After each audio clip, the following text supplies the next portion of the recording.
Friends, welcome back to my channel. ఎలా ఉన్నారు అందరూ? నేను మీ రూప. ఇవాళ ఒక కొత్త కాన్సెప్ట్తో మీ ముందుకు వచ్చాను. కాన్సెప్ట్ అని కూడా కాదు, ఇది నిజమా కాదా అని ప్రూవ్ చేయడానికి తెలుసుకుందామని చెప్పి నేను వచ్చాను. ఇదేంటంటే, మనకి ఇక్కడ మీకు చూస్తున్నారు కదా, రుద్రాక్ష అనేది ఉంది. మాకు ఇది పక్కన గుళ్ళో అభిషేకం చేసి మా ఇంట్లో వాళ్ళకి రుద్రాక్ష ఇచ్చారు. ఇప్పుడు ఫేక్ రుద్రాక్షలు చాలా వచ్చేస్తున్నాయి. సో ఇది రియలా కాదా తెలుసుకుందామని నేను 2 టెస్టులు అనేది చేయబోతున్నాను. ఇవి నేను సొంతంగా సృష్టించుకునేవి కాదండి. రియల్ రుద్రాక్ష అవునా కాదా తెలుసుకోవడానికి మన పూర్వీకులు చెప్పిన టెస్టులు ఇవి. ఒకటి, మనకి దీనికి కావాల్సినవి ఏంటంటే, రాగి పాత్రలు 2 కావాలి, 3 కావాలి. ఒకటి వచ్చేసి రాగి పాత్రలో నీళ్లు పోసుకుని పెట్టుకోవాలి. ఇంకోటి వచ్చేసి 2 రాగి పాత్రల మధ్యలో రుద్రాక్ష ఉండేలాగా చూసుకోవాలి. ఫస్ట్ టెస్ట్ వచ్చేసి ఏంటంటే, ఈ రాగి పాత్రలో మనం రుద్రాక్ష వేస్తే మునిగిపోతుంది. అది మునిగిపోయింది అంటే కనుక ఖచ్చితంగా అది రియల్ రుద్రాక్షేనండి. అండ్ పైకి తేలిందంటే కనుక అది ఫేక్, చెక్కతో చేసింది ఆర్ డూప్లికేట్ రుద్రాక్షలు అనమాట. అండ్ ఇంకో టెస్ట్ వచ్చేసి, 2 రాగి పాత్రల మధ్యలో కనుక రుద్రాక్ష పెడితే దానంతటా అదే టర్న్ అవుతుందండి. అంటే మనకి పూర్తిగా 360 డిగ్రీస్ తిరగదు, కానీ టర్న్ అవుతుంది, కొంచెం అన్నా సరే టర్న్ అవుతుంది. ఇలా టర్న్ అయిందంటే కనుక అది రియల్ రుద్రాక్ష అని. ఈ 2 టెస్ట్స్ కనుక క్వాలిఫై అయిందంటే మనం ఇంకా వేరే డౌట్ ఏం పెట్టుకోకర్లేదు. ఖచ్చితంగా మన శివయ్యే మన దగ్గరికి రుద్రాక్ష పంపించాడని మనం నమ్ముకోవచ్చండి.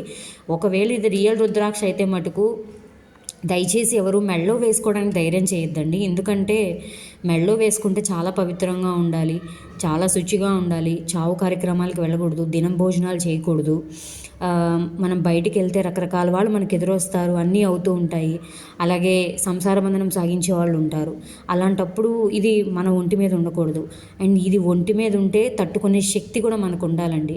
అందుకని మనం మోయగలమో లేదో మనకు తెలియదు, కానీ మనకి శివయ్య అనుగ్రహం కలిగింది కాబట్టి దీన్ని దేవుడి మందిరంలోనే చిన్న ఇలా రాగి పాత్రలో పెట్టుకొని ప్రతి సోమవారం దీనికి నీళ్ళతో అభిషేకం చేసుకున్నా చాలండి, మనకు ఫలితం ఉంటుంది. సో ఫస్ట్ అయితే ఇది రియలా కాదా టెస్ట్ చేద్దాము. ఫస్ట్ టెస్ట్, ఇది నీళ్ళలో వేసి చూద్దాం.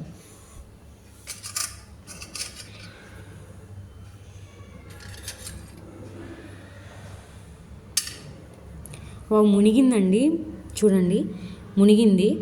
అంటే ఇది రియల్ అనే అనుకోవచ్చు. 50% వరకు నమ్మచ్చు. ఒక టెస్ట్ క్వాలిఫై అయింది, వెంటనే మునిగిపోయింది. సో 50% ఇది రియల్ అని నమ్మచ్చు. సెకండ్ టెస్ట్, 2 రాగి పాత్రల మధ్యలో ఇది నిలుస్తుందో లేదో చూద్దామండి.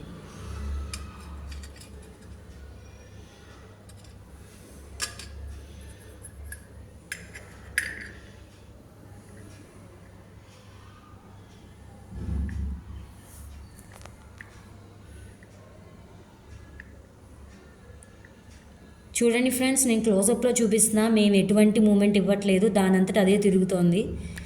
శివయ్య బ్లెస్సింగ్స్ మా మీద సెకండ్ టైం అనుగ్రహం అయినట్టే. మాకు ఆల్రెడీ ఒక రుద్రాక్ష కాశీ వెళ్ళినప్పుడు మా అత్తగారికి ఒక అగోరి ఇచ్చారు. ఇవాళ పక్కన గుళ్ళు అభిషేకం చేసి ఈ రుద్రాక్ష మాకు ప్రసాదించారు. చాలా సంతోషంగా ఉంది. సోమవారం పొద్దువేళ శివయ్య మా ఇంటికి వచ్చాడని అనుకోవాలి. ఇందులో కూడా క్వాలిఫై అయింది. చాలా అదృష్టవంతులం.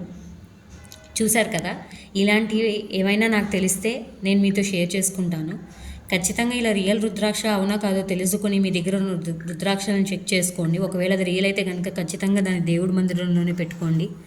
మీరు ఒంటి మీద ధరించాలనుకుంటే కనుక గురువుల్ని సంప్రదించి మటుకు వేసుకోండి.